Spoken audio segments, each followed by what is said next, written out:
Yeah.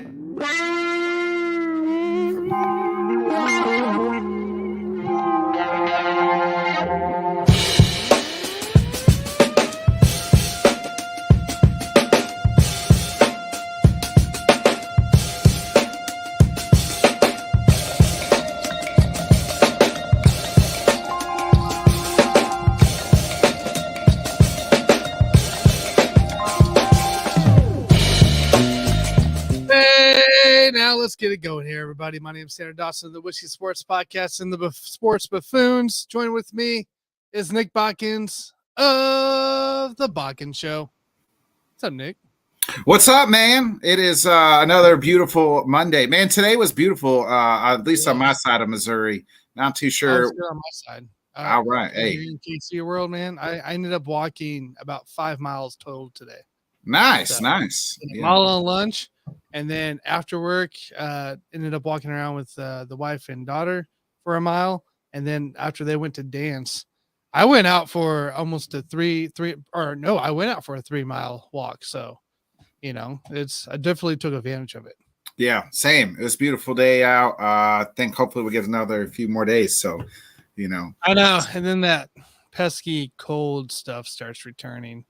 Yeah, this is fake spring. This is fake. It's gonna be a fake spring for the next few, or I guess this is fake spring. It'll be a ruined spring in the next few weeks, right? Until hopefully April gets nice. I hope it's nice because when I go up to Milwaukee in the first week of April, I'm really, really hoping for some good weather. But we'll see. We'll see. So, guys, we got quite the show for you today. We'll talk about the NHL's trade impact. There was tons of move that happened after the show last Monday. A lot of stuff that Jim called out as well. So we're going to get his thoughts on that. We're probably going to talk a little wrestling with him right before he jets. And then we'll bring Jonathan on. We'll talk some World Baseball Classic. I got the power rankings brought up here. We're talking about some of the dropouts and if that does impact any of these countries here that are participating. And then we'll get his thoughts today of the Derek Carr signing for the New Orleans Saints because he is a New Orleans Saints fan. So we have to know Jonathan's thoughts into this. And then we'll continue next week on breaking down more of baseball's division. So, I mean, if you're Jonathan, you got to be pretty happy. And we really could talk when Jim here in just a minute about the Giants. It looks like them and Danny Dimes is about to agree to a deal. So I don't want to talk about anything until it's on paper because I don't believe any of that smack until I see a signed deal. It's just like the Lamar Jackson thing right now. They're like, oh, well, we're going to have to franchise tag him. I'm going to wait till I see officially that franchise tag hits and there's no trade happening, a sign and trade. It's happening. That franchise tag's happening. I think they're going to give him the let him go out, see the market, and then they can match it. And you know what I mean? Or let him get the picks. Right. That's true. It'll be that's a situation obviously everybody's waiting on. So, all right, let's bring him in. Let's bring in the man. Jim Behringer. Jim, what's up? We forgot to say the man who had Kane to the Rangers before anybody else. Next day, there it was. Eat your heart out. I don't know who the Adam Schefter is in the NHL world, but by God, it might as well be Jim Behringer. So Shefty Jr. here of the hockey world, giving us the Behringer bombs.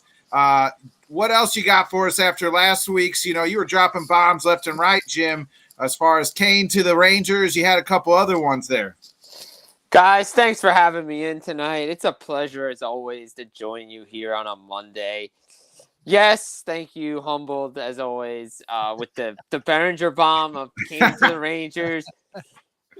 The worst kept secret in the hockey world, except I told you first. So, exactly.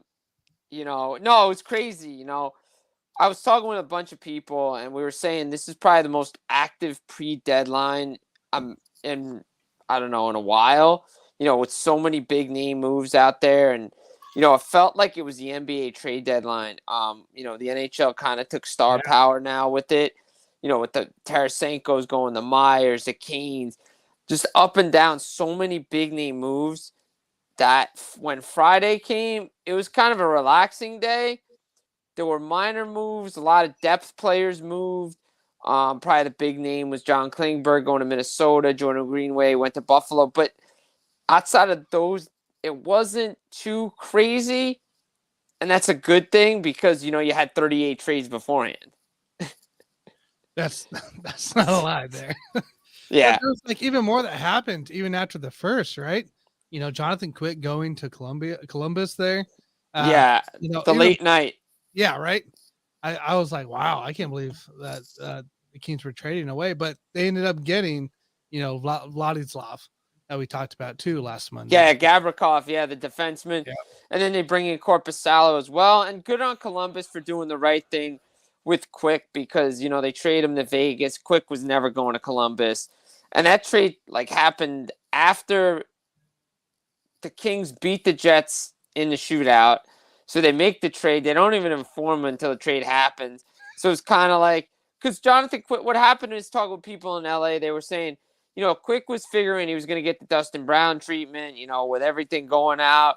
He's going to finish his contract there, get the statue, the banner up. And he probably will get the banner up eventually. But I think there's some, feelings that have to be mended and some things like that. But it's funny that he's in Vegas because, it'd be crazy to think that those two teams could meet up in the Stanley Cup playoffs and Quick goes up against his former team. I think Quick still has something left in the tank, to be honest. And, if he can get in the playoffs and Vegas is healthy, look out because, you have a Conn Smythe Trophy winner in there. Anything is possible in the Stanley Cup playoffs. Right. My next one here, we talked about the Hurricanes, right? They weren't really, there wasn't a lot of rumors going on, not a lot of moves happening. But they did inquire, Shane Gostisbehere. I can't say his. I don't know. Shane Gostisbehere. Gostisbehere? Yeah. That's house. Oh my gosh, that's way easier. Yeah.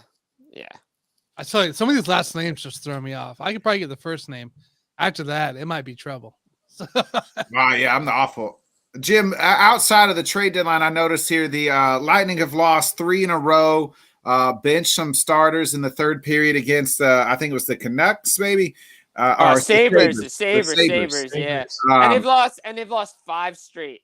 What's going on? What's going on with the team that a lot of people still have as kind of being the Stanley Cup? They made this run the last three years or so. What's going on there? Is trouble in the house there? Look, I'm not gonna. It's like with the Patriots when they were rolling and everything. You don't count them out until you count them out. And, we've heard this narrative before about the Lightning. Hey, they lose a bunch of things. That's what I put on Twitter yesterday. I was like, so the overreaction going to be on Monday that the Lightning not going to do well in the playoffs this year? I mean, they always find a different gear. They always find a different way. They're going through a spell right now. This is what happens when you play a lot of hockey. They wait 3 years in a row and made deep runs. Guys are beat up. Guys are banged up. Guys aren't going to play at their best. But as Cooper said, Stamkos said after, there's standards in this room that these guys got to live up to right now. Offense isn't clicking.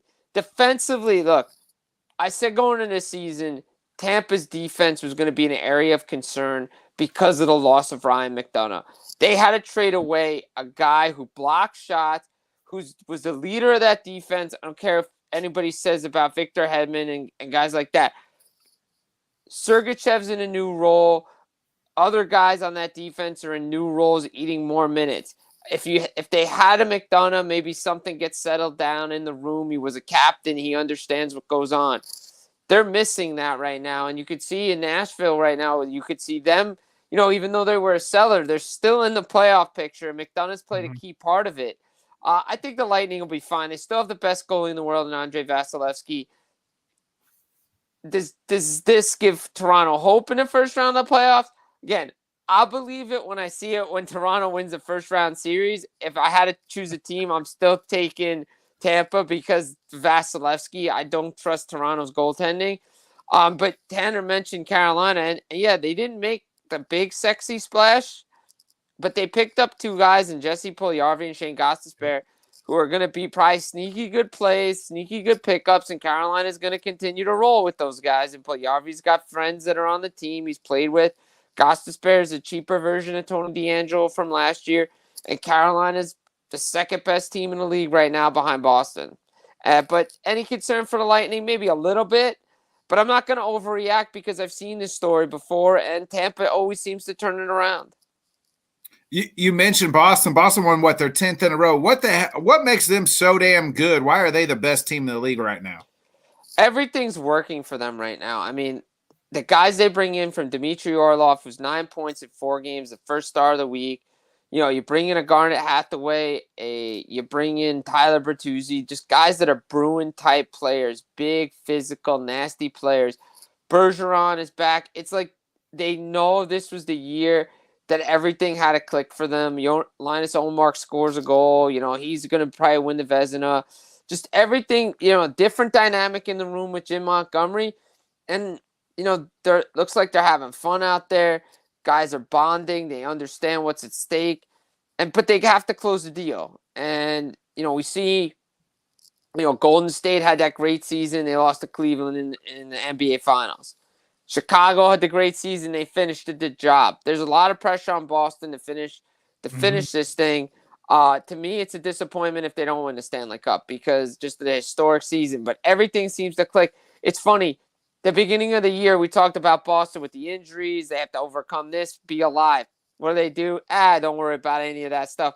Hampus Lindholm will jump in. All these guys will jump in and be fine. David Pastrnak gets his new extension. And Boston's just rolling. I mean, it's crazy to think you would expect some type of lull, which they have, but then they just win 10 straight. Isn't it usually a curse though in hockey to be the best team, like to have the most points? Isn't that usually like a curse? Yeah, the President's Trophy curse, as they say. You know, last time the team that won the President's Trophy won the Stanley Cup was the 2013 Chicago Blackhawks, and before that was Detroit Red Wings in 2002. So, you know, it's tough, but I don't think this team can be stopped. I think they're going to make the Stanley Cup final. I just don't see anybody in the East competing with them. Now, look, Ottawa's playing well. The Islanders are playing better. The Senators are hot. They've won 5 straight. You know, if they can get in, you never know. Ottawa's always played Boston pretty well. But I think the talent there for Boston is just too deep. And you could just see what they did to the Rangers. They just beat you down physically, and they just find different ways to win hockey games. I'm pretty sure that Boston is the quickest to get to 100 points by one game. And that Montreal Canadian team went to the Stanley Cup and won it that year. They did it in 62 games. Yes, they did. That was, I believe, the 76 halves. Look at us, Tanner. Look at us. I think it's on their side. If history's already made a point of like, hey, you did it there in 62 games, they did it in 61. But it's also different. But also different. 62 games for what you call it, for the Canadians. There's also no shootouts and no overtime point too. So they had a lot of ties in there, but that's those Canadian teams of the 76 Canadians, 77 Canadians. You know, they just beat up everybody. I mean, those teams were loaded with Hall of Famers, and obviously this Bruins team is going to have Hall of Famers too. But I mean, everything's just clicking right now for this Bruins team, and yeah, I think history's on their side, and I think they can get there. Except the East is just such a gauntlet. Oh, it is by far. I mean, but is it like in basketball? Like they got so many points already, 103. The next team, Toronto's got 84 in their division. Like, how long do they have any points they need to like clinch? I guess. That's what I don't understand is how they didn't clinch a playoff spot yet. Like, right? Like the team has 103 points and they haven't clinched a playoff spot yet. Like, is the league just afraid to just put an X or a Y next to them because they already know they're in the playoffs? Like, I don't understand it. They probably have like a couple games left to do it because it's based on the wild card and everything. But still, this team is a playoff team. They're going to the playoffs. They're going to Stanley Cup playoffs. Carolina is going to be there too, you know, and everything else. So it's gonna be crazy. But yeah, Boston to me, home ice advantage throughout everything. And you know, like I said, if they don't win a Stanley Cup, very, very disappointing. Yeah, you would think that clinch is coming in shortly here. You would think next couple of games. I mean, they're easily 20 points over Toronto. Like, clinch them up in the division. Like, can Toronto make up 20 points from now to the season? I mean, the thing is I think there's like 20 games left. So I think there's like, I think 2025. So we're legit in like the final, their final section of the season. And I think they can technically Toronto can still catch Boston if Boston goes on a Make bit Boston of a, lose all 25 of the next games. Like, yeah, that's possible, you know. I don't think it's possible. I don't think it's happening. That'd be a But collapse. it's ridiculous. It would be it's ridiculous what the Bruins are doing. But that's a class credit to their organization, credit to the guys in the room, the leadership. We see it in other sports. I mean, you get the room, you have guys, and I think the best thing that happened to them was that little 5-game stretch they had throughout the All-Star break where they were losing.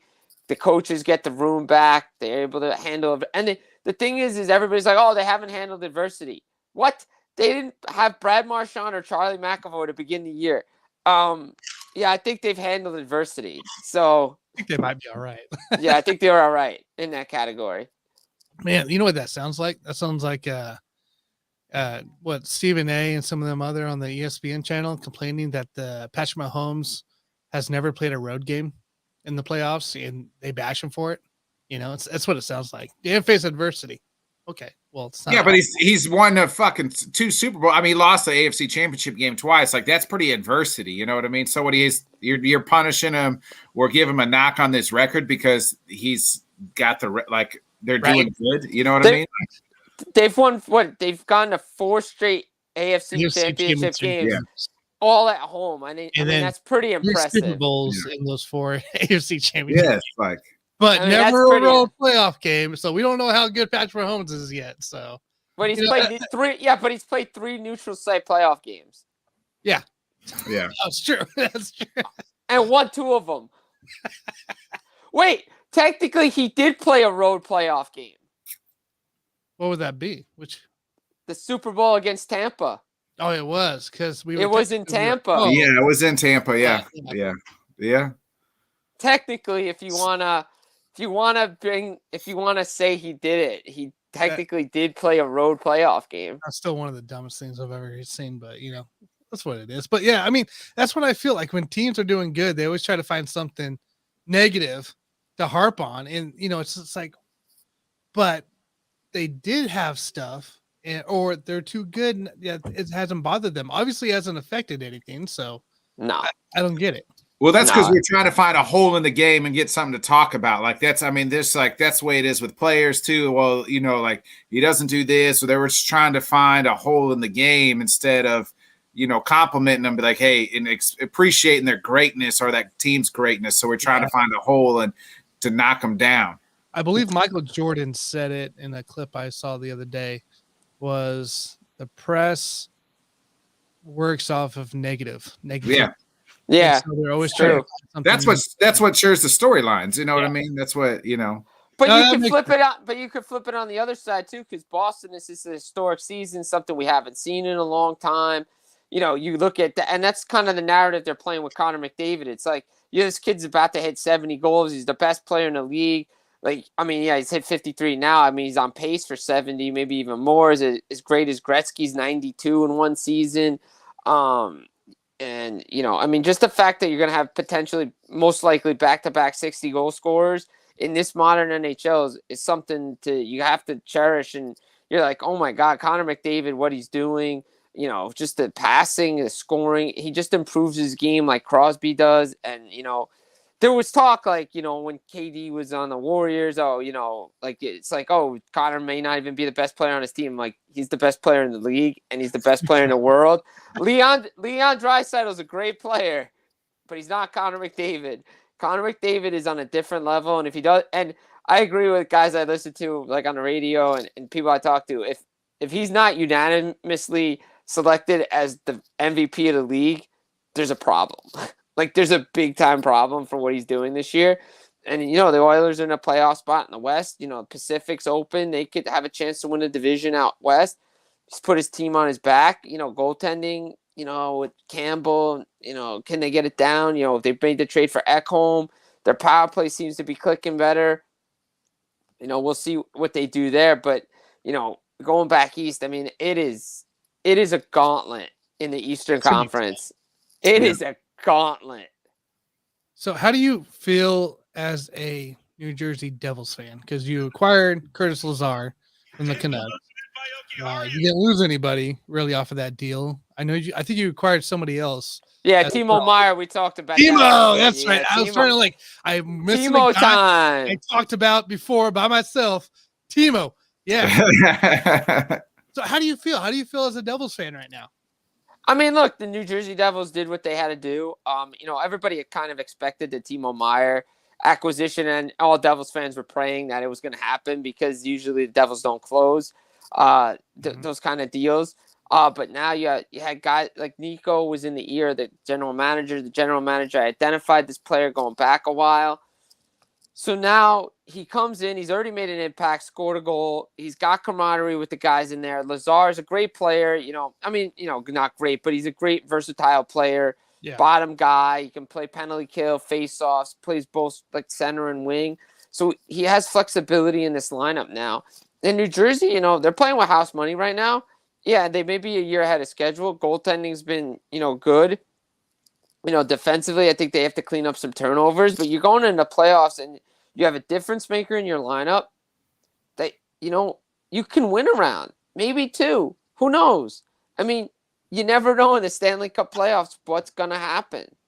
It's true. It's true. And Timo already scored a goal yesterday, I believe. Yes, he did. Right? Yeah. Yes, he did. That was nice to see. I mean, that's kind of what you want. If you're, as a Devils fan here, that's what you want to see. You want to see results quick, and you want to see that it executes right away. Yeah, and you get a player that could play with Jack Hughes now, score a big physical body that goes with Bratt. Those guys. I mean, when you have a top line like Tatar, Hischier, and Dawson Mercer, who had an 8-game goal streak come to an end, 10 goals over those 8 games. Now you have 2 quality scoring lines that are a threat. Then you have your bottom 6 guys that are, middle 6, bottom 6 players that can bang and be physical and create chances as well. Overall, Devils got a good team. Things are coming together for them, and Tom Fitzgerald's done things the right way. Jim, is there like the biggest win? Give me the biggest winner you have at the trade deadline and the biggest loser you have. Maybe a team that either didn't pull the trigger on a trade or a trade you were like, what the hell are they doing? So I think, to me, if you look at, the winners in this thing, I mean, people, you could say easy, it's Boston because of the guys they brought in, Orlov, Hathaway, Bertuzzi, because they fit right in, and I think they are. But I look at a team like, obviously New Jersey, what they did as well, but a team like Toronto, to me, they addressed areas of need with Ryan O'Reilly. Unfortunately, broke his finger the other night. Yeah. But Noel Acciari, Jake McCabe, they changed some things up defensively. They changed up some things offensively, got bigger, got stronger, had some more grit, size, sandpaper to this team. And, it's good to see because Kyle Dubas' job, I'm not going to say it was on the line, but he doesn't have a contract for next year. This team has underperformed in the playoffs. They've been rolling pretty much with the same team for 7 years now. And you know what? They have to make inroads in the playoffs. And when they get physically beat up by teams in their own division, they had to make changes. Did they make too many changes? We'll see. But I like the additions that they made. As far as on the flip side of things, 2 teams stand out to me. I think Florida and Calgary didn't do enough or didn't do anything. Florida especially, I know they're in this stand pack kind of thing in the Eastern Conference, but they took such a drop off from last year that they could have sold, and I'm not sure if they can make the playoffs, or maybe they could have added something and just put them over the edge. They didn't really do anything. Same on Calgary out west. You see teams around them like the Detroits, the Nashvilles, the St. Louis's, the Washingtons making moves, and Calgary didn't do anything. Yeah, they made 1 trade, but they're not getting into the playoffs. The chemistry's just not there. I understand Brad Treliving made a lot of trades in the offseason, but the goaltending isn't consistent enough, and the team is just underperforming, and I think maybe a little bit of a shakeup at the deadline maybe would have kicked this thing going again. They're not out of it mathematically, but to me, if they start a couple more game losses, this is over for the Calgary Flames this year in the Western Conference. Very cool. All right, we got about 5 minutes left with you. Nick, I'll let you guys talk a little. AEW happened last night, right? Yeah. Jim was kind of talking. I said kind of before the show, I wasn't on the AEW. I watched it. I didn't watch it live. I watched it back this morning. I wasn't really looking forward to a lot of things. I thought it was a good show, but I just didn't have that buzz or like where I was like, man, I gotta watch it live. I don't want to miss this. I don't know how you felt the card went. I really enjoyed the trios match. I really wasn't interested in MJF versus Bryan Danielson, the Iron Man match, but I thought it kind of went as I expected for the most part, as far as, you know, the way the matches went. I'd like to see what happened now with the Bucks or even Adam Cole. Like I feel like there's unfinished business and there's just so many questions to me that AEW hasn't answered. Yeah, I mean, I thought overall, I actually thought it was a really good show from top to bottom. I thought the pacing was a little better than normal shows. I thought the Texas Death Match was a violent, bloody brawl, which is exactly what I expected it to be. I like the fact that so many younger talent went over last night. Like we've seen in years past, like the Omegas would continue to go over, the Bucks, guys like that would go over.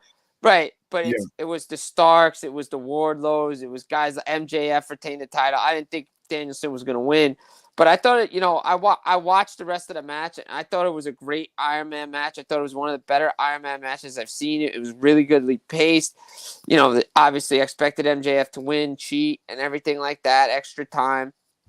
It was good. I agree. I thought the trios match was excellent. I like the fact that the House of Black won the trios title.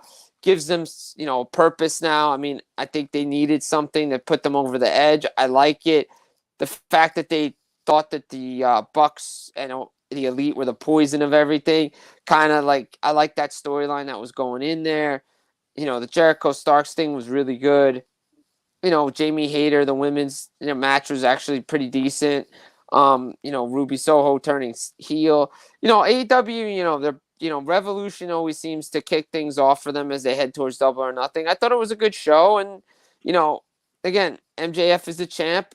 He's got a lot of challengers ahead. There's a lot of unfinished business now that FTR is back. And I hope they put the titles on FTR right away because they're the top of that tag division. Yeah, that was good to see them back. I hope that I don't know what happened with their contracts. Allegedly, they might be up next month in April. No, they signed long-term. So they are done. They are AEW long-term. Yeah. I hadn't seen anything about that. So, like, I think that's kind of why they weren't on Revolution. They were trying to get this deal done. So I guess they turned down WWE because we know that they were offered there. I was surprised that they didn't go back to WWE, especially with Hunter running the show because he was kind of their guy for a little bit. But good to see FTR. Yeah, I'm not a fan of the Ass Boys. I actually loved the Acclaimed. I enjoyed them and instead of the Ass Boys. But go ahead. I would have liked to see the Acclaimed at FTR, but the Bucks have been, or not the Bucks, but the Guns have been giving that FTR a lot of shit. So just let FTR beat them down and get the titles. Look, for me, I think the big thing is let's get this tag division back to where it was. You know, with one team running the show for a while, long, healthy title reigns. Not enough. I don't want to see no more rematches. There's enough teams in that division where you could have tag team matches every week, get the rankings back up, and go from there. And that's something I would like to see. And with the FTR there now, look out. They're going to be, their best tag team in the world for a reason. So, yeah. But overall, I thought it was a good show. AEW still has some things to do. I think their women's storyline with the Outsiders and the Originals is actually pretty good. If it happens, we could say another Behringer bomb. But I have a feeling that there's going to be a women's blood and guts match, and it's going to be involving that little storyline that they have. Ooh, I like that. We haven't seen that, so I would. Yeah, I would take that. I like that idea. Yeah. So I mean, you never know, but that's where I see this heading. Could go completely different route, but the seeds are there for that, and who knows. The way MJF was talking in his press conference, maybe we'll see CM Punk back too. Hey, well, that was the best rivalry going for a long time. I loved that, and that was like that. I told you before, like I'm a big storyline person. I like watching some wrestlers for their in-ring ability, but like for me to really get into it, that's the storylines. And this going into Revolution, there wasn't a whole lot of storylines where I was buying into, but I did enjoy the show. Like I said, I'm kind of with you. I'm glad a lot of the younger talent the homegrown AEW talent, more or less. Ricky Starks is a homegrown guy. Wardlow, homegrown.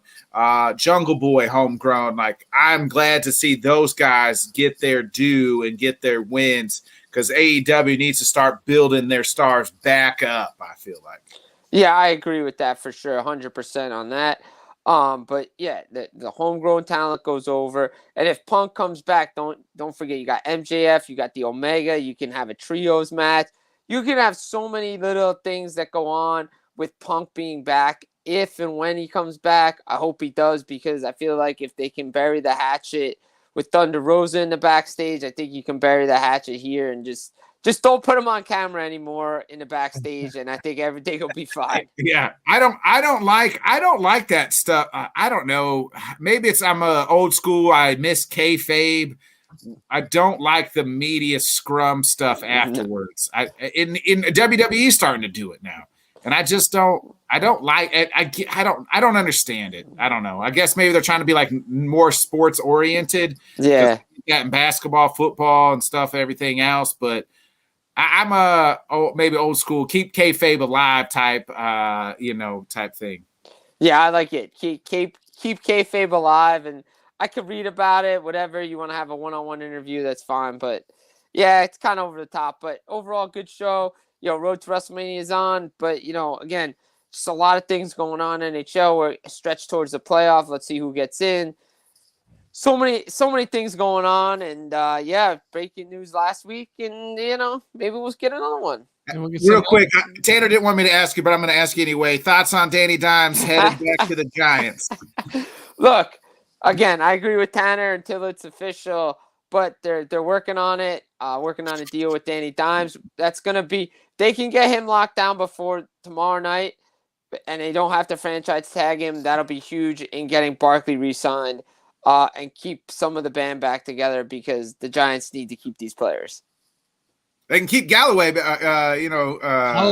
he's out. He's out. He's gone. He got cut. Oh, bye. Yeah, he's gone. He ain't coming. I think it saved him like $50 million on the cap. Gone. Bye. Oh my Lord. I don't know. I don't know if I would even waste a tag on Danny Dimes, honestly. He's asking for more than his tag, though.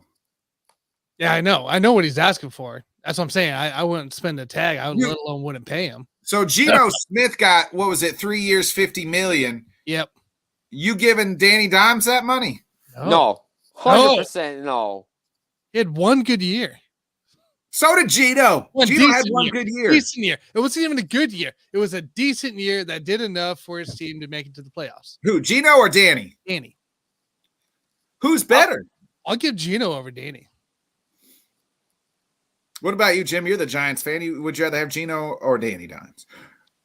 I'm probably gonna take Danny Dimes because he plays for the Giants. But look, Geno Smith. But that's what I'm saying though. But Geno Smith had a great year in Seattle. Geno Smith's been in the league longer. He's earned that money off a whatever. 1 year? He had 1 year. He was a bust up to that. But look. To me, busted in the face. So. Look, yeah, true to me, Daniel Jones had one good year. Geno Smith, as a starter, yes, had one good year, but he's shown he's capable of playing in the league. Mm-hmm. Daniel Jones has one good year. He finally cut down on the turnovers. I don't care what the market is. You're going to get this, and you're going to like it, or you can go someplace else and be a backup. Exactly. There'll be a team that thinks they can make him a starter, I think. There's more options than there are quarterbacks. And good luck. The Las Vegas Raiders. Good luck. Good luck with that. Oh, man. All right, Jim. We won't hold you up, man. Appreciate Jim. See you next week, brother. A little football and a little wrestling, dude. Yeah, absolutely. Yo, guys, thanks for having me on. Always a pleasure. Hey, we talk, unlike First Take, we talk hockey here on Buffoon Bodkins. That's right, we do. We talk and learn. And look at us. By the way, Michael K., first New York team to win a championship, the Rangers do count. That's exactly. Right. The Rangers do count. Unfortunately, I think the Devils are going to get them first. Love it. All right, Jim. We'll catch you later. See you, Jim. All right, later, boys. See you. Later. I don't know, man. That Jim Behringer, everybody. That was a fun one, actually. There. So I don't know. Let me ask you, Tanner, while we're talking franchise tags and free agents, Orlando Brown, Chief said today, hey, peace out. Really? They didn't want to waste the cap on it. Maybe they didn't like his play, which he didn't perform that well this year. You know, he wants to be paid the highest tackle in the league. Correct. And we obviously aren't going to pay that. If we're not going to pay Derek Carr, we're not going to pay Orlando Brown Jr. Right. So, and then we're letting Frank Clark go after 4 years as well. So that's another veteran presence and the guy that's been part of the Super Bowl run essentially as well, leaving as well. So I'm not really overly disappointed in either moves. I understand that you don't want to pay the guy. Is it Frank Clark and what's the other guy? The other defensive, Chris Jones. Yeah, are they paying him? Because I mean, he's high up against the cap right now too. Yep, that's where their focus is on, is keeping that core, right? So your core is gonna be Mahomes, it's gonna be Chris Jones is your main two on the core side. So and then Travis Kelce, of course. But you know, between those are the three guys you want to keep. You know, and now you got to think about it too, right? As the Chiefs, we're like, oh, we could franchise tag Orlando Brown, but that eats up, what was that, 20 mil of the cap? Yeah, shit ton of money, yeah. Because it'd be the second time they franchise tagged them too. Correct. So it goes even up from last year. Yeah, so you get almost 20, 25 mil. I think it's around that range. Or you can go out, you can extend Nick Bolton in your linebacking core before he has another monster year in that middle linebacker spot with his tackles and the way he performs. Willie Gay, another guy you're trying to sign to extend on the play. And don't forget, Juju hasn't signed in for a receiver yet. Like, we got receivers to go about. And not that, you know, obviously we saw from last year that we don't need a big name or anything like that. But, I mean, it would help. Maybe we're setting up moves here to make a trade in for that guy down in Arizona. You know, hey, I hope not. Can you imagine that? A Mahomes and Hopkins connection? That'd be insufferable. That is. Let me ask you this: would that be a better connection? I think so. And this is Mahomes and D Hop over Mahomes and Hill. I do because I think so too. If you remember with Tyreek Hill, they would always throw it deep on him because he could run. But Mahomes sometimes would underthrow him, causing Tyreek have to go up and try to go get some of those balls. Well, D Hop, he's not blasting the speed by any means, but he's a guy that can go up and get the high balls, the balls for those kind of receivers. And he's a better route runner, I think. Yes. Tyreek is. Yeah. I mean, Tyreek, don't get me wrong, Tyreek had amazing resources for that offense here. But if you had a D-Hop in that fits the Mahomes style just a little bit more, because now you got Travis Kelce going across the middle while D-Hop's going deep, doing, you know, his own Calvin Johnson impersonations in the end zone. So that would be really cool if that was the case. But I think it's just more of extending, working on the camp, because you got to think too, offensive line here. This will be our third year with the offensive linemen, Trey Smith, Creed Humphrey, especially those two in the middle coming into play. Those are two guys you're probably going to be looking to extend as well. So there's a lot of things happening with this cap. So I'm not disappointed in Orlando Brown not staying. You know, we can go out there and maybe we use our first round or second round pick for a left tackle, or go up and trade for one, or sign a free agent guy. You know, somebody that's going to be cheaper. You know I what I talked mean? to Mike today, and he mentioned that a guy like Taylor Lewan could be a fill-in guy, like a pass by until we go get a guy. So, and it would be a cheap option. Hey, maybe then we can get on busting with the boys, you know? Hey, there we go. That'd be fun, wouldn't it? All right. We're ready to talk some baseball and then a little bit of Saints with them at the end, because we're gonna do it for sure. So let's bring them in. Jonathan Grishman. Jonathan, what's up, dude? How's it going, fellas? Good. How are you, Jonathan? Doing good, guys. Doing good. Another night. How's practice? Practice was good, actually. It was good. We had three of our teams in action practice tonight. Our 14U team that played last night, they got the day off. They had a long night. We didn't leave the ball field till about 11 o'clock, so it was a long day. So they got the day off. Three teams got to get some work in the day. Good. Hey, that just means if you're playing late on a Sunday, that's always a good thing. That's always a good thing. Oh yeah, it was a good first tournament for that group too.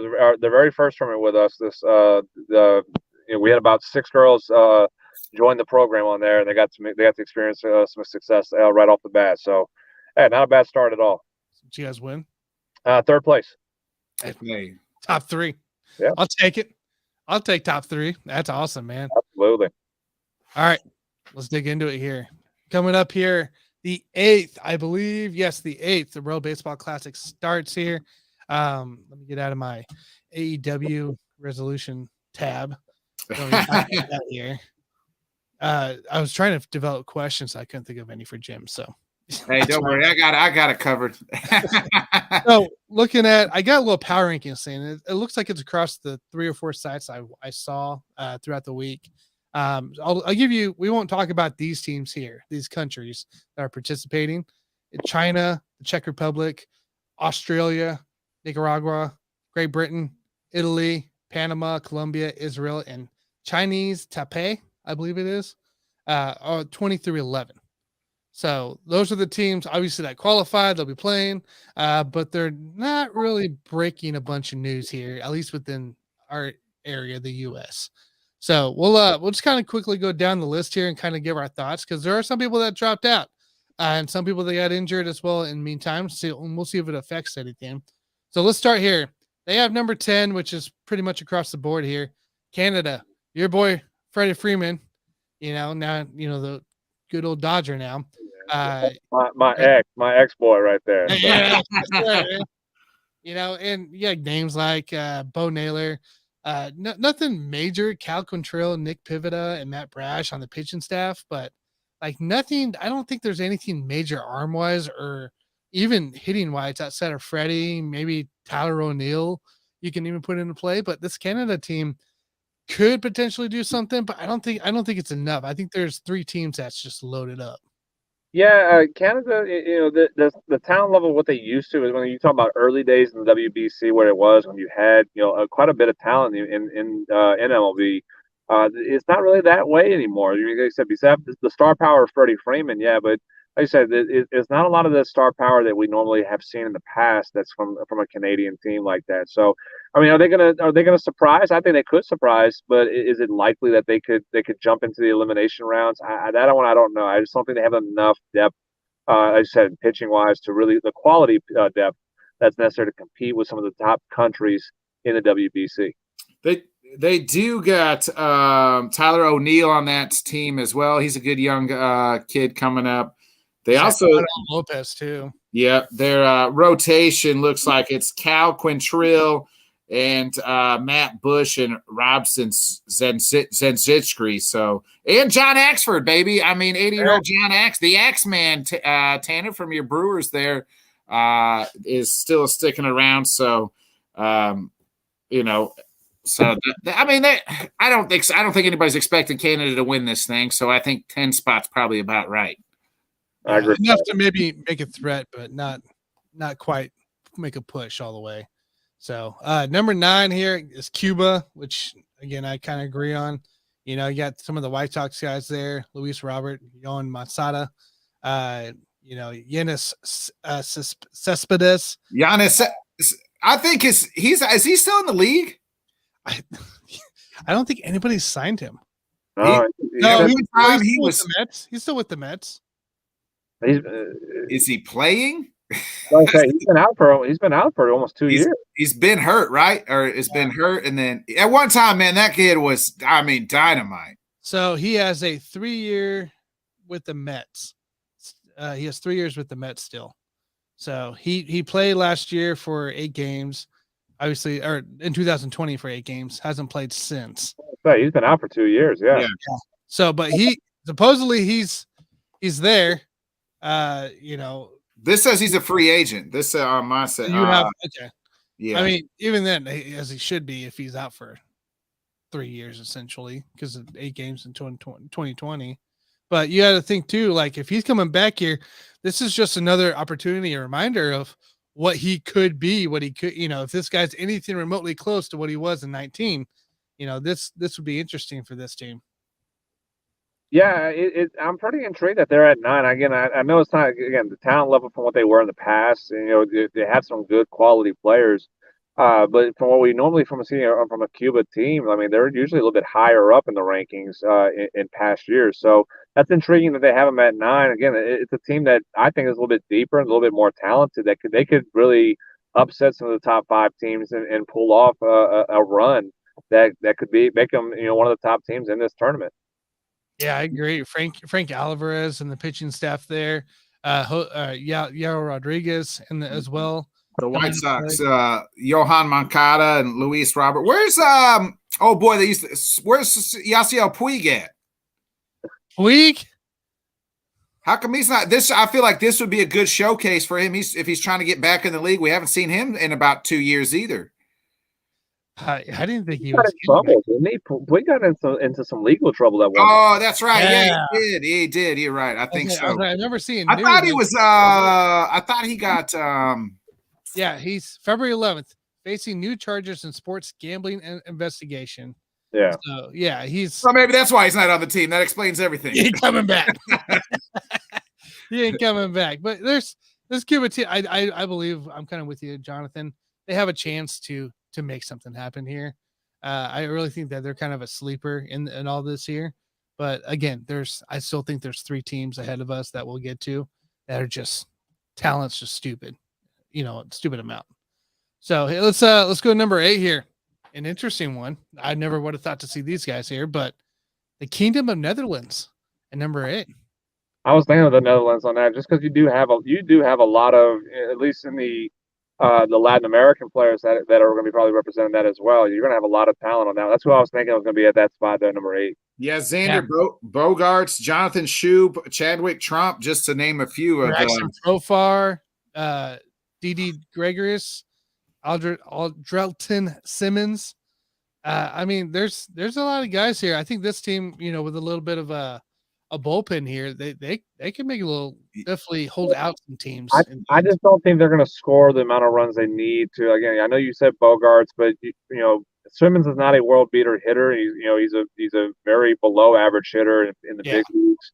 Chadwick Trump, he's a Brave, but he's a minor leaguer in the Braves organization. He's not really he's got a handful of days in the big leagues in 2022. Not someone that you're sitting here saying he's going to do a lot of work.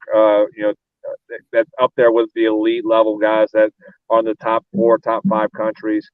So are they going to score enough runs to compete against some of the big names? That's the one I don't know about. Again, same thing is kind of like same thing with Cuba. Not as much talent as what we've seen, or in Canada at least, not as much talent as what we've seen in the past with a team like this in this tournament where they used to be loaded out of this team. I don't really feel that that's the case in this WBC in 2023. You got some good talent. Like I said, Bogaerts, one of the best shortstops offensively, but I think you're going to have a lot of issues as far as scoring runs on this team. Kenley Jansen, your guy Kenley Jansen on this team as well. Well, he's skipping pool play. But, he is? Yeah, but he could be added if they advance there. Well, remember, Kenley, last time he played in the WBC, was a catcher. Mm-hmm. I believe so too. Yeah. So yeah, he's currently on one of the guys that is skipping pool play at least. So if they advance though, we can see that guy out there. Number 7, Korea. So obviously there's a bunch of guys that will soon be in the MLB, I believe, coming into play in the next few years. But they got the KBO MVP Jun-Hoo Lee. He hit 3.349, 0.421, 0.575 with 36 doubles, 10 triples, 23 homers, 113 RBIs in his 142 games.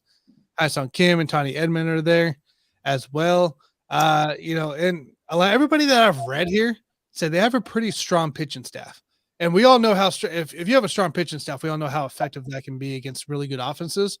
All it takes is, a couple outs there just to keep the momentum going. But I guess what's your thoughts here? Because they were the runner-up in 2009 as well. And always a competitive one. And a long time ago, that Korea, they had that. But at the same time, I mean, I think it's going to be intriguing. I think it's going to be intriguing, and it's mostly for a lot of these teams as far as how much different is it from after a couple of years. Last time we didn't have the WBC when it was supposed to come around just because of COVID. You're going to see a lot of depth being brought out and more, just because again we haven't seen this in a few years. So if you have quality depth, you're going to be really competitive. Korea, they're a team that's going to have quality depth on this. How much can they continue to compete against those big teams that are competing?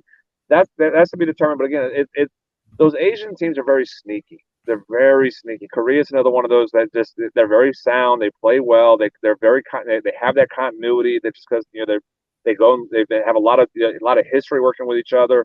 So it's one of those things where you can see Korea make some noise and get it deep and make a deep run itself, just because they may not be the most talented roster, but they're deep. They are going to play fundamental ball, and in a tournament like this, those are important aspects. Is it important too? I think because these Korea teams, like they seem to play a lot together more often than even like the United States. I feel like.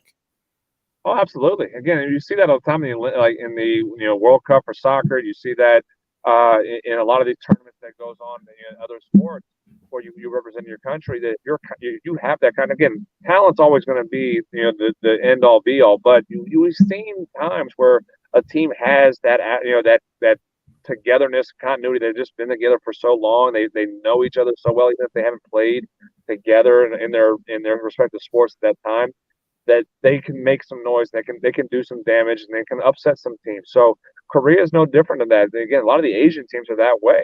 So Korea has to be a team that you have to take seriously, just because of how they play the game. Those Asian teams just know how to play the game fundamentally sound. So they'll be a scary team that you can't take lightly just for that aspect.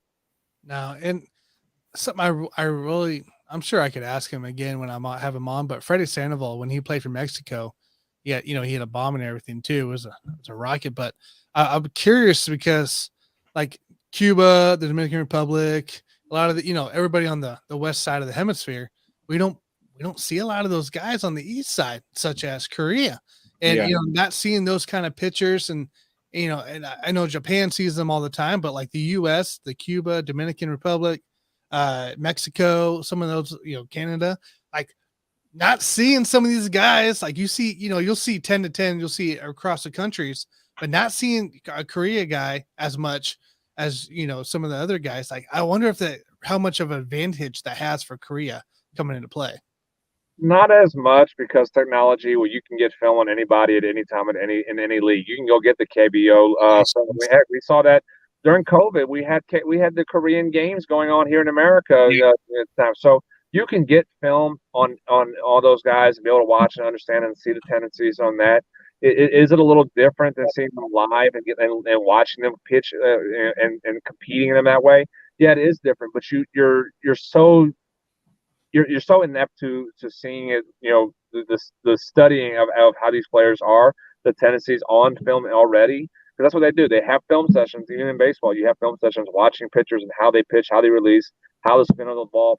So you just get the film on those guys that are on the east side of the world, and you can figure out how they pitch and what they do, and be able to attack them that way.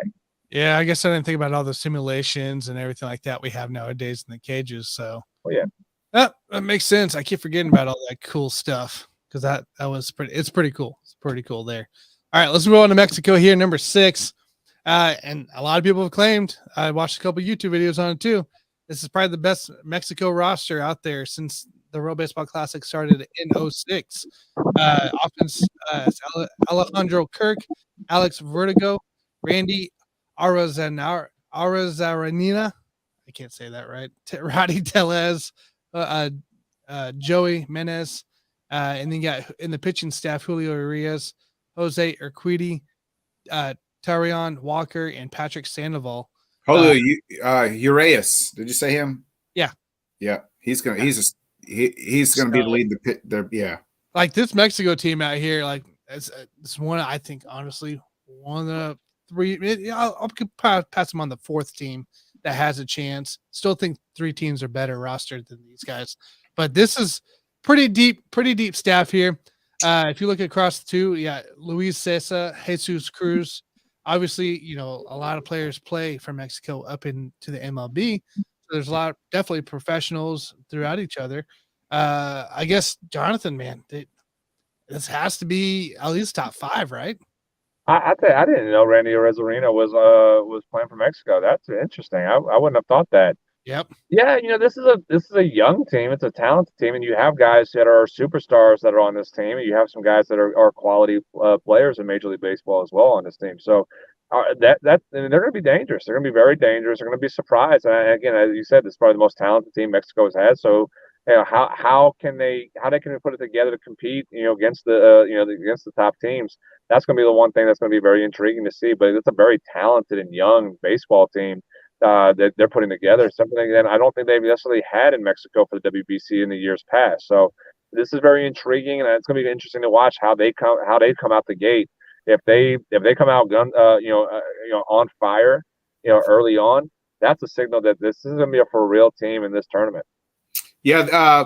Speaking of Randy Arozarena, so he was born in Cuba, right? But deflected at 19 when he was 19 in 2015 to Mexico. So that's where the Mexico part, why he's playing for Mexico. So because he lived there from 2015 to almost when he's got into the pros. Yeah, interesting. I mean, again, you see a lot of guys who do defect Cuba and they still represent Cuba. So it's more interesting on that he chose to go with Mexico. I got an interesting one for you on this next one. Then, if you like that one, wait till this one here. It's always weird too because it's like guys find out it's like, oh, my great. I think one year it was like Mike Piazza didn't make the roster for like when they first did it for the USA, and then he was playing on some like playing on the Italy team or some weird country. I was like, what the hell? And then it's just like, oh well, he was third generation, fifth generation, or some shit. It's like, all right, because of the name Piazza. I mean, that makes sense. I don't know if it was Mike Piazza. I was just throwing out a name. You're right. It was Piazza. That I do remember that. I remember it was Piazza competing for Team Italy. But again, the name Piazza tells you that. Yeah. It was just weird, though. Yeah, it's an odd one. Like I said, I got another one for you here right off the bat here. But we'll number 5, Puerto Rico. Yadier Molina is the manager in this one. Think about that too, right? That's wild experience. I know. Thinking of that, that's who we're talking about as a manager now. Blows my mind. But you got that double play combo: Javier Baez and Francisco Lindor at the middle. Martin Maldonado behind the plate. MJ Melendez, Royal rookie last year, played really well. Excited to see him in there. Christian Vasquez, Enrique Hernandez, Jose Miranda, and Eddie Rosero. Now, here's the fun part of this all. The 2017 WBC MVP, Marcus Stroman, right, for the U.S. I read that article. It is interesting because he absolutely dogged the Puerto Rican fan base and media. That's who he beat. Yeah, that's who he beat was Puerto Rico. He chose the article that I read said that he dogged the Puerto Rico fan base and everything for how they treated his mother during the WBC, and they made threats to his mother. They completely harassed her, and he said I'll never play for Puerto Rico because of that. Well, he changed his mind just because he wasn't going to be on the roster for USA and wants to play in WBC, and hopefully nobody remembers that article that time where he came out and said all the things he did about Puerto Rico and the people there and the fans. Yeah, all because it's because his mother's from Puerto Rico. Yeah, well, she's from Puerto Rico, but like I said, they harassed her, they made threats because he chose to play for USA. And at that time, and he went out and came out and said, "I'll never play for Puerto Rico because of how y'all treated my mom." I mean, I'd agree with that, but as I said, you want to play in the tournament, and there wasn't a spot for USA, so go play in Puerto Rico. I know, that's what I was thinking. I was like, so obviously there wasn't a spot, so you got to, if you wanted to play, there he can go play. And, I mean, Puerto Rico was runner-ups the last World Baseball Classic, right? Yeah, and that was 2017. That was 20. Geez, I feel like that was COVID basically ruined the last one. So yeah, every 3 years they do the WBC, and with 2020 being what it was. Yep. Yeah, I remember that. I feel like that was yesterday, but then you say 2017, I feel like that was a long time ago. So my brain is like still like it feels like yesterday watching Yachty and like Javi just like point at Yachty and catch it. Remember that? That was one of the coolest plays you've ever seen in baseball. Like, I mean, Javi knew he was out, and Yachty just threw a strike at him, and then tag hadn't even been made yet. Well, look, think of it this Yachty's using this as the audition to be a manager in MLB next year in 2024. Yeah, he's going to be the Cardinals' next manager. Mark my words. Probably, I don't doubt that. I don't doubt it. I'm sure the Cardinal fan base would absolutely love that. So also on that hitting staff or the coaching staff, Juan Gonzalez, assistant hitting coach there. Ooh, Wongon, baby. And Jose Molina, first base coach, and Ricky Bones, the pitching coach there. So kind of a little stacked staff there, Puerto Rico, in this here. But yeah, kind of going down the roster again here. Like I said, Francisco Lindor's there, Edwin Diaz, Javier Baez, MJ Melendez, and Maldonado there behind the plate. But the pitching staff over here, Jorge Lopez, who's at times he can be good. Edwin Diaz, Alex Diaz, Fernando Cruz, Jose Barrios, who has a lot to prove to see after that stinky season last year. Jose Barrios has tons to prove here in this World Baseball Classic. So I think all eyes are going to be on him mainly for that team there. I guess, we stand. What do you think here? Puerto Rico stand chance? Oh, yeah. Oh, yeah, absolutely. They could win it. They could win it. They're they could very win it all. They'll be contenders for sure. Are they a favorite to win it? I don't necessarily think so. I don't think but so. Again, they're one of the teams that is deep. They're talented. They have, and again, as I said, that if you're deep with your player, the roster has just got deep quality talent. In this tournament, you're going to have a chance, and Puerto Rico is one of those teams that's every year they're a contender for this tournament. Are you guys surprised? And maybe it's just a me thing. I know Yachty's retired this past season. I'm a little surprised he's not. This isn't like his last hurrah as a catcher. Instead, he's managing. I know, Jonathan, you said, hey, it's a good audition for him, which I think you're right. But I'm a little surprised he's not playing. Just one last hurrah and some shit that don't really mean much.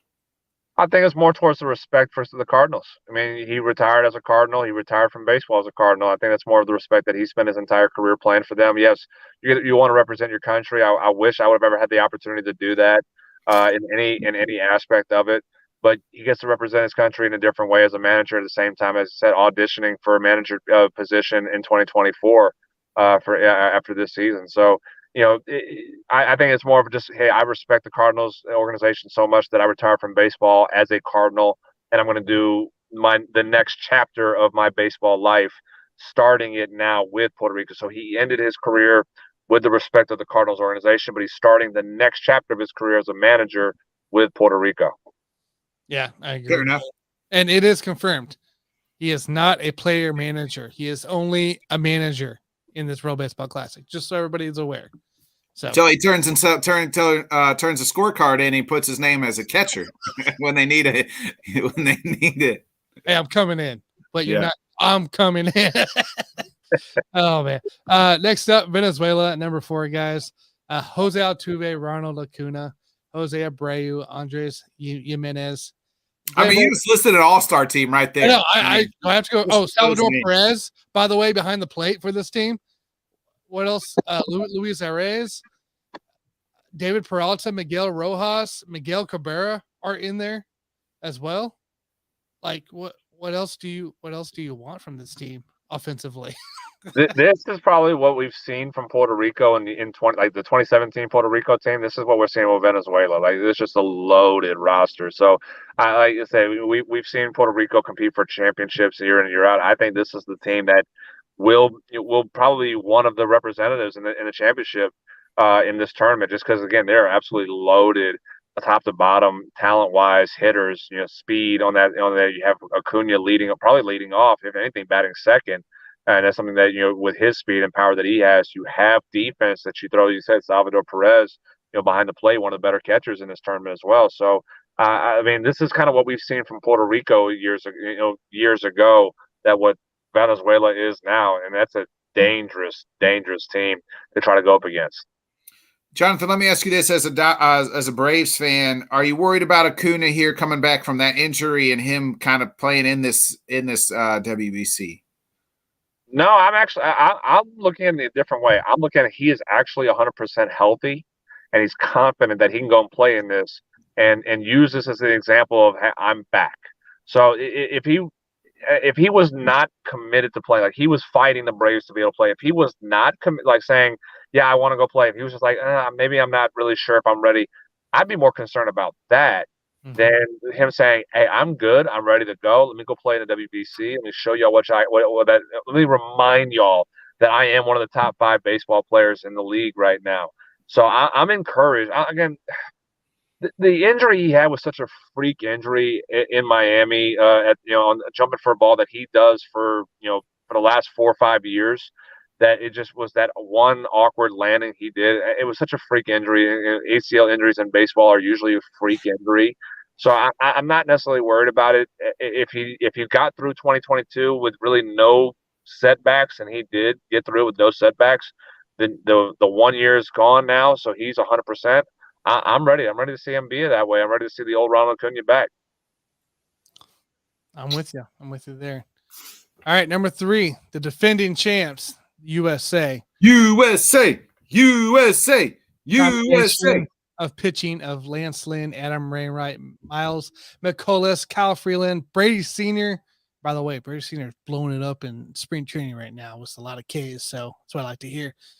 Mixed in Nick Martinez, Merrill Kelly, Ryan Presley, Devin Williams, Kendall Graveman, JT Romano, Will Smith on the catchers, Pete Alonso, Paul Goldschmidt, Nolan Arenado, Trey Turner, Mookie Betts, Kyle Tucker, Kyle Schwarber, Mike Trout. Don't forget they added Bobby Witt Jr.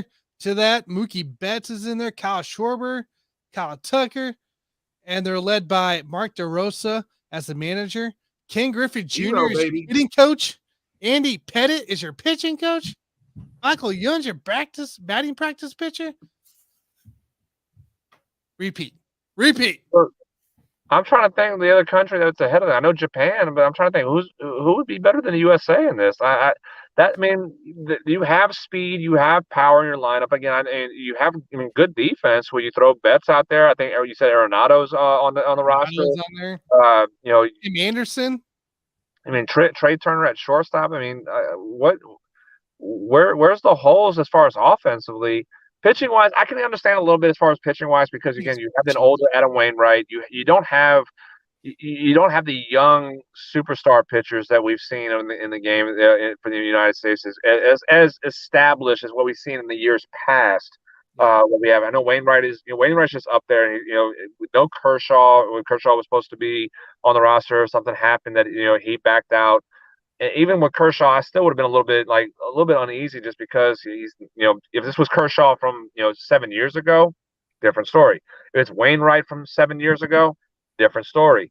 So the pitching does make me a little worried as far as the quality, as far as superstar pitching that we've known the USA to have in years past. But offensively, this is probably one of the top offensive teams that you're going to have in this tournament. You have speed, you have power, you have contact hitting all around that lineup. So it's going to be a hard out 1 through 9. And so, but the pitching side, I can see it's a little bit of a concern in the starting rotation. Bullpen, they got arms. They got arms for days in that bullpen. So I'm not necessarily worried about that side of it. Yeah, they got Presley and Devin Williams in there for relief as well. Yeah. So that'll be good. The only team they have that's really competitive in the pool that we talked about is Mexico. I know Canada's in their pool too, but I just don't see any team in their pool, to give them any sort of trouble. I think they should be able to get out of the pool no problem. I agree with that. I agree. Mexico's their toughest contest, but I just don't think they're going to have the talent level to beat the United States just from top to bottom how the lineup is. Yeah, definitely. What if it's Japan? What the hell's I'm like Jonathan just said, like Japan, and then who's? We have 2 more teams. Well, I'll tell you who the 1 and 2 are. Number 2, if not Japan, then you have the Dominican Republic coming up next. Then who do you think's next? Is it the DR? It's Japan. Japan's number 2. Japan's number 2. Yeah, so led by Yu Darvish, Shohei Ohtani, and then Yoshinobu Yamamoto. He has He has 1.68 ERA, 0.93 WHIP, 205 strikeouts, and 109.3 NPB innings last season. And Roki Sasaki, 2.02 ERA, 0.80 WHIP, 173 strikeouts, and 129 and 1/3 innings last year as well. They have a couple guys here with 56 homers. Muneta Muriakami. Murakami. But you also got Otani on pitching and offense as well, so that's going to help out stuff right there. Cubs right, but your Seiya Suzuki for the Cubs, he had an oblique injury. Yeah, he's hurt. He's out. Yeah, he's out. So they got Cardinals slugger Lars Nootbaar. He's on the squad. Suzuki's just going to recruit Otani to the Cubs next year. Is that what it's going to be? Is that the next move? It's its lone purpose. Just get Otani to the Cubs. So Japan, since it's all started, they're the only ones with 2 wins in the they've won it twice. The only country that's won it twice. USA has a chance to do it this year, but they're the only team that has won it twice. They could win it. Japan could win it 3 times. 06 and 09. So they're the ones that were first back to back in this. So I mean, obviously a country that plays baseball, it's fashion on baseball. They love baseball over there. You see a lot of players go over there as well to play, vice versa. I don't even know what to say on this. Like I feel USA, but I feel a little bias in that. Should be better. Obviously, there's a lot of talent over there in Japan. I guess, what's your thoughts here, Jonathan? You're going to see there's going to be a handful of guys who are not in the MLB right now that are on that team. They're going to be heading in the MLB in the next 3 to 4 years. There's a couple kids that are on that team that and I say kids, I mean they're in their early 20s right now, and they'll be 23, 24, 25 by the time they come over here, and they're going to light it up. I mean, I love watching Japan baseball. I love it. The very first time ever seeing a quick story for y'all. I ever got to see a Japanese baseball team. I was like 10 years old, and the under 21 Japanese baseball team came to New Orleans to play Tulane University. My dad got to umpire that game. And you talk about I said about Korea just a second ago about how they play, flawless baseball, like fundamental baseball in Korea. Japanese baseball, they play flawless fundamental baseball. It is beautiful to watch. Those guys throw, field, hit, everything. It's in sync. So like a orchestra, in a theater. It is absolutely wonderful to watch, to be able to see, just have practice. I played with a few Japanese teammates, and they were telling me stories about how they practice and everything. How, like I said, orchestrated it was. It was absolutely magnificent to actually get a chance to see that live as a kid. This is going to be a dangerous team just because you have Otani. Otani's the best baseball player, if not the best baseball player. He's one of the top 3 best baseball players in MLB. You have Darvish, who he's regained his stardom from what he was with the Rangers and what he's doing in San Diego now. And the unknown of the hitters, how many good hitters they have. Yeah, they are going to be scary to say. They're a threat. I'll just say that. I don't think there's any of the words I could put out there to explain that to Japan. They are a threat for the championship this year in WBC. Yeah, I agree. There's a lot I more. think they could win it all than the others. A lot more lefties I'm seeing on this roster. I think too. I know we kind of talked about this earlier, but there is something about the way their windup is, like the pitchers with the Japanese and Korean pitchers. I know you could simulate that and watch it all you want, but until you see it, I mean, Jonathan, you could talk a little bit about the experience because me and Tanner. I don't know about Tanner, but I haven't played baseball since I was maybe a junior high school, and nobody's throwing like they do. But like until you see that windup, that you can't simulate that stuff. No, you can't, and it's just it's so unique, right? We don't see that shit over here. Yeah, but it's so scientific, like how they are able to utilize their body to create the energy necessary to be able to pitch. It's so smooth. We see American pitchers.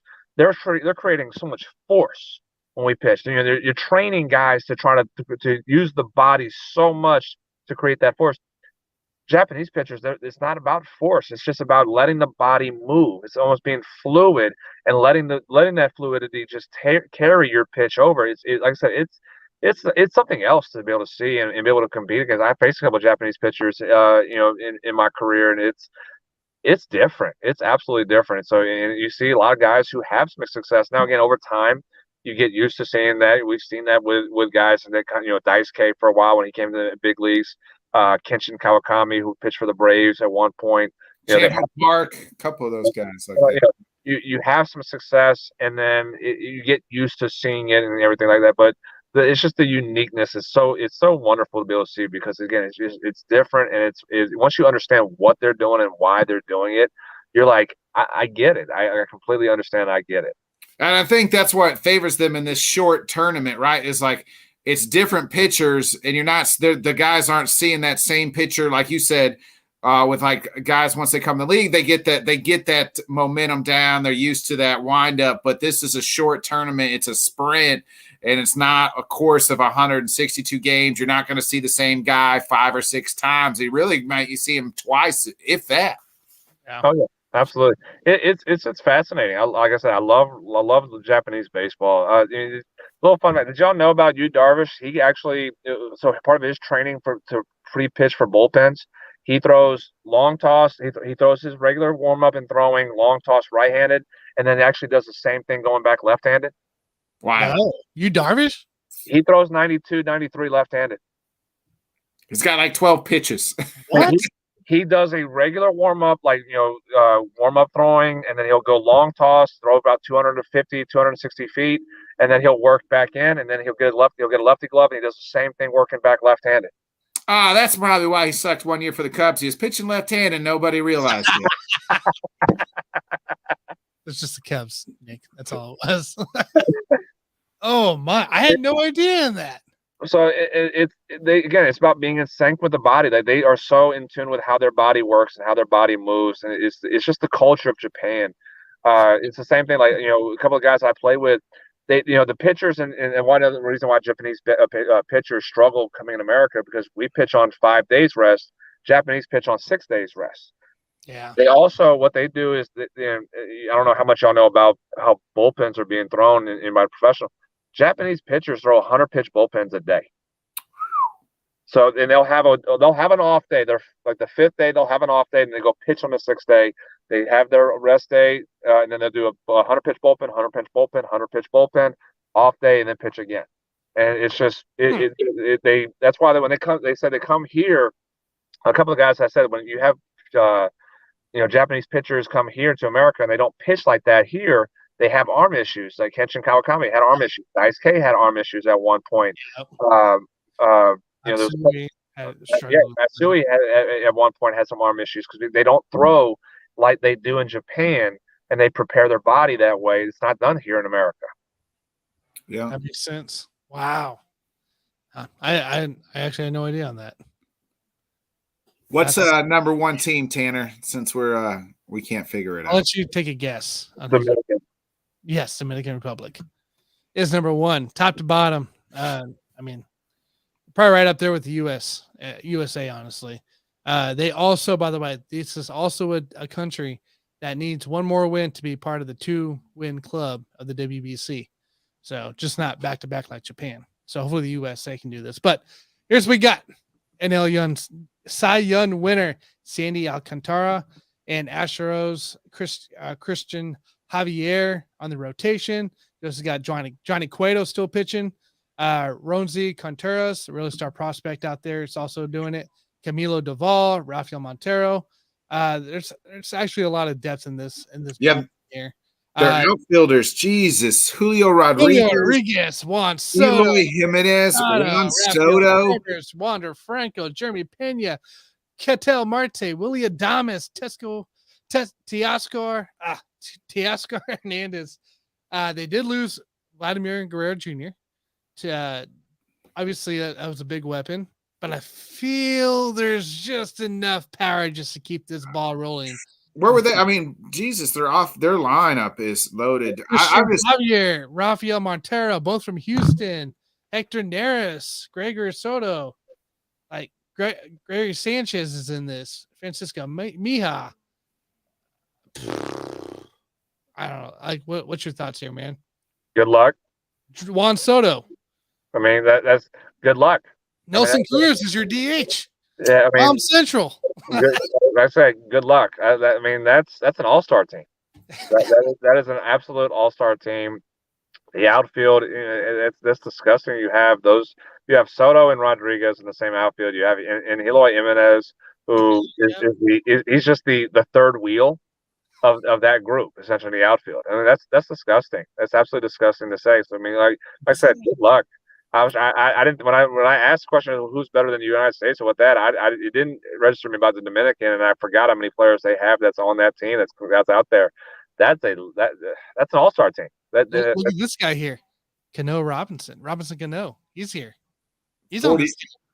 Oh, he's handing out steroids. He's standing out steroids there. What he's doing, shooting to the leg again. Yeah, I'm not worried about Robinson Cano. Just for he's been falling off out of it over the last couple of years. But I mean, he's there to help mentor those young guys. He's there to go.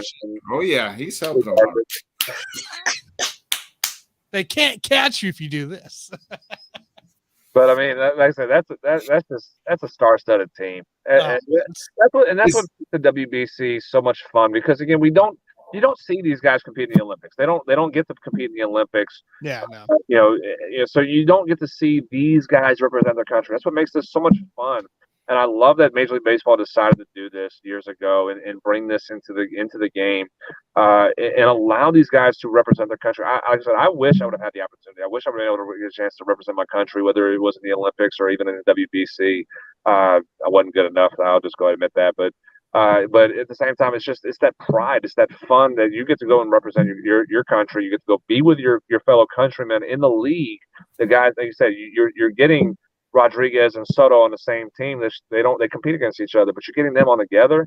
You're getting to see Mike Trout compete with Nolan Arenado and the guys on Team USA. And that is so much fun. And so I love this tournament. I love that they're getting to do this. And it just brings and what they're hoping to do is, again, brings more fans to what the game is supposed to be and make the international feeling. Baseball is the international sport that it's supposed to be. It garners the world attention. So is Vlad Jr. not on that team, the DR team, and did he pull out? He pulled out. Oh, he pulled out. Okay. I think he got hurt, actually. Yeah, I think it was. I could be wrong on this. If he had a knee injury that just kind of flared up on him. Oh, okay. Yeah, it was the last couple of days it happened on it. So, but if you're looking here, like Dominican Republic, they're in the same pool as Puerto Rico, Venezuela, Israel, and Nicaragua. That's a tough Puerto Rico. Oh. That's a tough pool.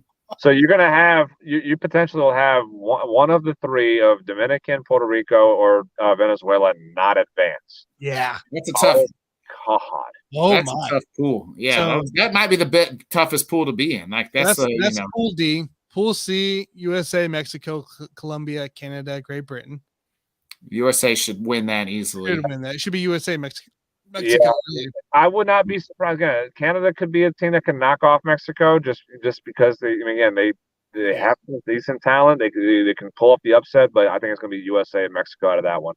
Right. Pool B is Japan, Korea, Australia, China, and the Czech Republic. Yeah, Japan and Korea should easily go through pretty easy. And then Pool A is Chinese, the Tapia, Netherlands, Cuba, Italy, and Panama. Yeah, Cuba and the Netherlands should be it. Cuba for sure. Should be. Cuba, I'd say the Netherlands. I think their offense still doesn't scare me like it has in the past in this tournament. But I'll say the Netherlands will advance as well.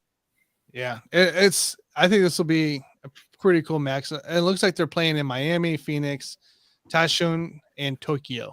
So, in case you guys want to know locations, Jonathan, you gotta give us your winner, or you can give us the two teams in the final.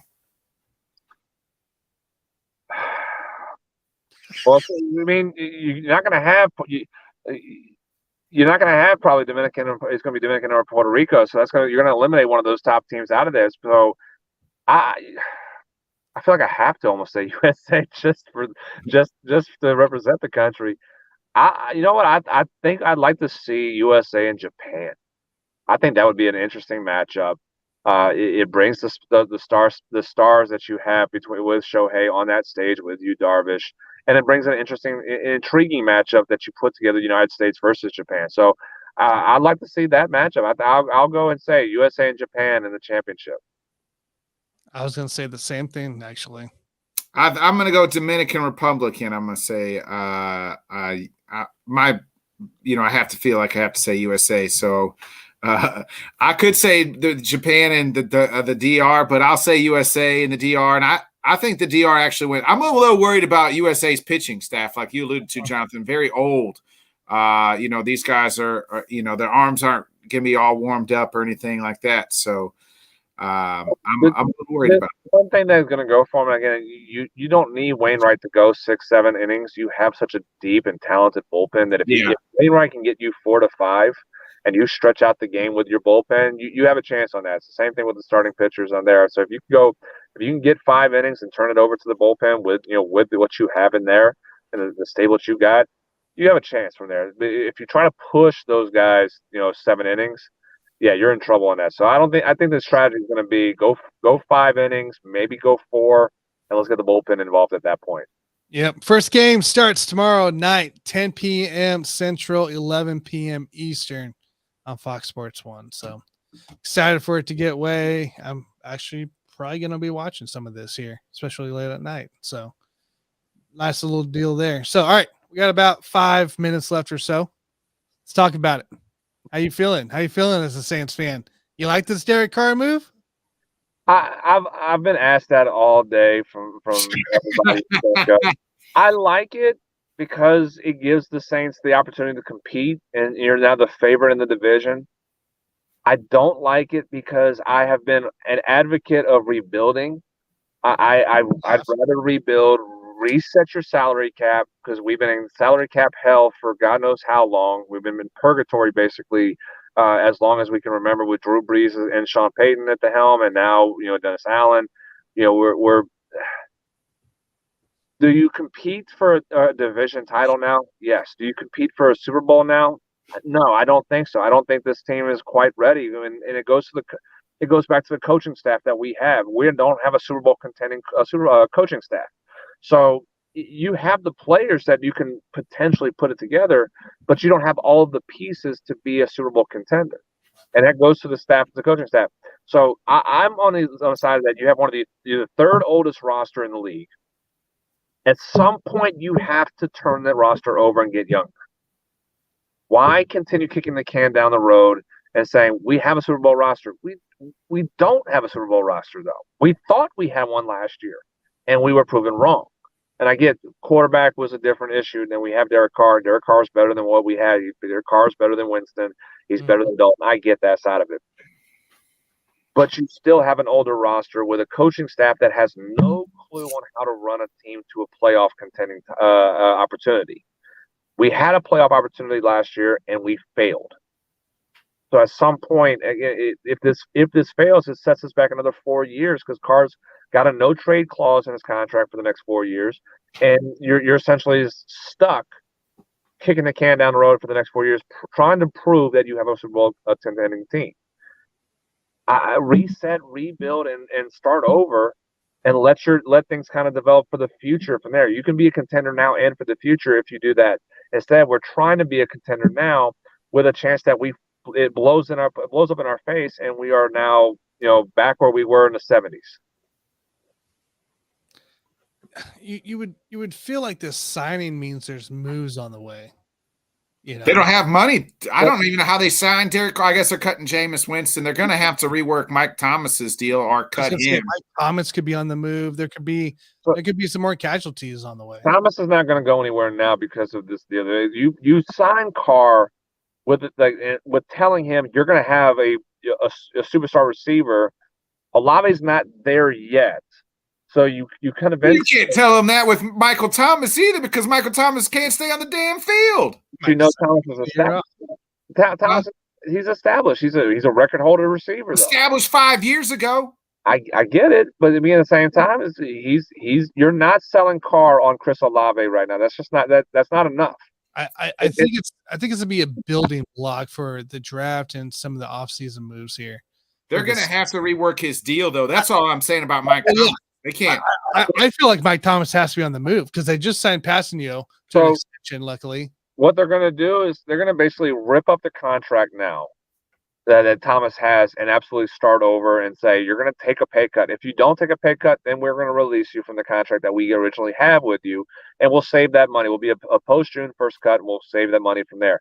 If you want to be in New Orleans, you're going to have to do a completely new deal from there. And so and that's a pay cut. And so if he wants to take a pay cut, okay, then he'll stay in New Orleans. If he doesn't want to take a pay cut, Saints are going to release him as a June 1st cut and say, all right, hey, we appreciate the 1 year you had that you went off for us. But, you got to make a lot of moves. You got to make moves. Again, Andres Pete's another one. How do he's going to be another cap casualty. Jameis Winston's going to be a cap casualty. Mike Thomas could be. You got to get some moves going. Alvin Kamara could be like. Kamara won't be a released or anything like that. He could be traded, but it won't be until 2024. Could be suspended. That's why you can't trade him right now, because nobody's going to want him at that point for missing 6 to 8 games or whatever, depending on what the NFL does. Put him on the commissioner's list? Yeah, the commissioner's exempt list. Yeah. Well, that's if they're still investigating on that. So if they're not giving him a suspension until the season starts, then they put him on a commissioner exempt list from there.